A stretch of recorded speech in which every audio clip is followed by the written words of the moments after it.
પાંડેસરામાં સ્થિતિ જોવા મળી રહી છે। ભેદવાડ ખાડી ઓવરફ્લો થઈ ગઈ। ખાડીની જળ સપાટી આશરે 7.35 મીટર સુધી પહોંચી ગઈ। ખાડી કિનારાના અનેક મકાનોમાં વરસાદી પાણી ઘૂસી ગયા છે। મકાનોમાં પાણી ઘૂસી જતા સ્થાનિકોને હાલાકીનો સામનો કરવો પડ્યો।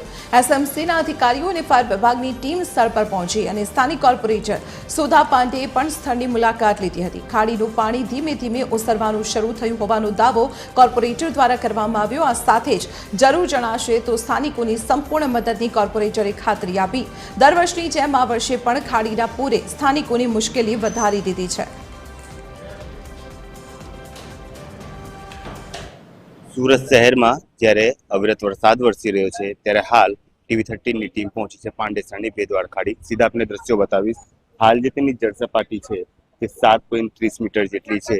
જે હાલ જે જળ સપાટીની વાત કરવામાં આવે તે ઓવરફ્લો તરીકે આપણે જાણીએ, કારણ કે સામેના હું આપને દ્રશ્યો બતાવું તો ખાડી કિનારે જે ઘરો આવેલા છે તે ડૂબી ગયા છે અને હાલ આ તમામ પરિસ્થિતિઓને લઈને જે એસએમસીની ટીમ છે, સ્થાનિક કોર્પોરેટર છે, તેઓ પણ અહીં પહોંચ્યા છે। આપણે એમની સાથે પણ વાત કરવાનો પ્રયત્ન કરીશું કે કઈ રીતની તૈયારી રીતે જોઈ રહ્યા છે। મેમ, કઈ રીતે આ પરિસ્થિતિને જોઈ રહ્યા છો? ભેદવાડ ખાડી હાલ ઓવરફ્લો છે, લોકોના ઘરોમાં પાણી ઘૂસે છે।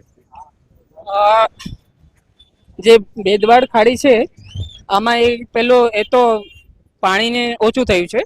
આ પહેલા વધારે હતા અને હું જ્યારથી આવી અડધો કલાક પોણ કલાક થઈ ગયા છે ત્યારથી આ ખાડીનું જે છે પેલો આ 7.5 હતો ને એનાથી નીચે થઈ ગયું છે, એટલે પાણી તો નીકળે છે, જાય છે। હાલ એસએમસી જ્યારે પહોંચી છે ત્યારે કયા પ્રકારની કામગીરી કરવામાં આવી રહી છે? અમારી પાસે એસએમસી ના બધા અધિકારીઓ છે, ફાયરના અધિકારીઓ છે અને જે જરૂર લાગશે, જે કંઈ અમે કરવું પડશે અમારી પ્રજા માટે એ અમે કરવા માટે કટિબદ્ધ છીએ। સુધાબેન, દર વર્ષે આ જ પરિસ્થિતિ થતી હોય છે, લોકોને હાલાકીનો સામનો કરવો પડતો હોય છે। આ લોકોને હાલાકીનો સામનો ના કરવા માટે પડે તે માટે શું કાર્યવાહી કરો? કેમ કે દર વર્ષે થોડોક પણ વરસાદ પડે ત્યારે ભેદવાડ ખાડી જ્યારે પણ ઓવરફ્લો થાય ત્યારે આજુબાજુના રહેણાંક વિસ્તારમાં પાણી ભરાઈ જાય છે। આ લોકોના સમસ્યાના નિવારણ માટે શું કરવાનું? અમે વિચારી રહ્યા છીએ કે જે ખાડી છે, ખાડીની આજુબાજુ જે કમ્પાઉન્ડ વોલ છે, કમ્પાઉન્ડ વોલ બનાવીએ। કમ્પાઉન્ડ વોલ મંજૂર પણ થઈ છે, પણ કઈ કારણોસર ટેકનિકલ હોય ને એટલે નહીં થઈ, પછી આવતા વર્ષ સુધી આ થઈ જશે।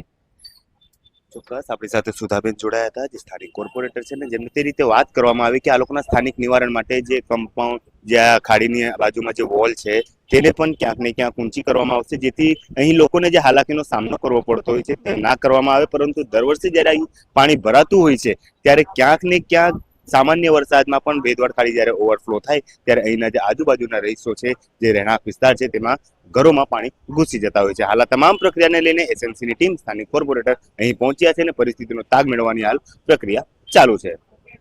કેમેરામેન જયેશ મિસ્ત્રી સાથે હું અમિત ઠાકોર, TV13 સુરત।